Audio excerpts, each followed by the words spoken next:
Well, my specialised marks would be mainly cars from the 1950s and 60s, sports and GT cars, and really that comes from seeing those cars when I was quite young. I wasn't around for cars in the 50s, but I do remember seeing Jaguars and Ferraris and Lamborghinis on the road when I was very young, and developed a passion from there.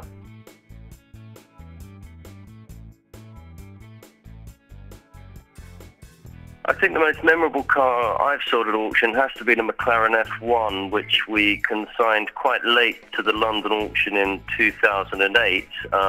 So I made a quick trip out to Singapore, consigned the car, and we sold it for a world record price of over £2.5 million. And it was quite an enjoyable experience being able to call the owner with that great news.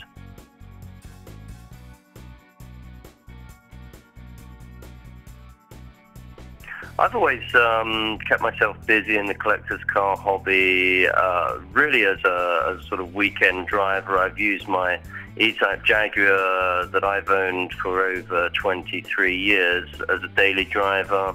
I like to just use it as my mode of transport, and I think anything as aesthetically pleasing as a classic car is a great way to arrive. I also attend many of the historic Grand Prix Cars Association race meetings in our capacity as sponsor, and go to many of the different concours d'elegance, such as Villa d'Este, where we're going to be having an auction this May.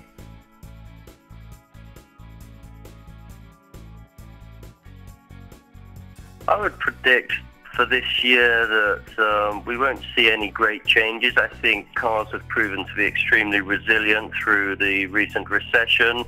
One thing for sure is that collectors are becoming more and more discerning and extremely particular about the cars they're willing to pay top money for, meaning that the very, very best cars in the world are still commanding extremely strong prices.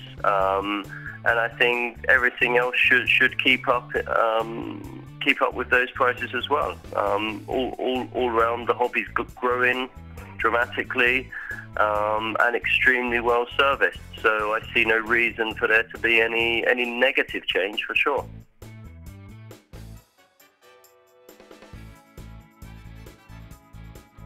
I'm driving my 1961 E-Type Coupe, which I've owned since the age of 20. I've restored it myself, and I still believe today, having driven many more exotic cars, that an E-Type Coupe is up there among the most beautiful cars ever built, and also a lot of fun to drive and actually quite practical.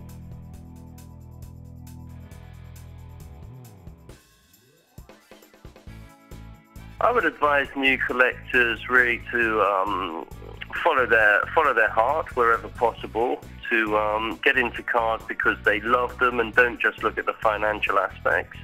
Buy the very best that you can possibly afford, and enjoy your car and use it as much as you can. I don't think one should enter into the collector's car hobby purely with investment in mind, although that's certainly a fantastic added bonus if you can get years of enjoyment from a car and get at least your money back, if not some investment value. Then you have the best of both worlds.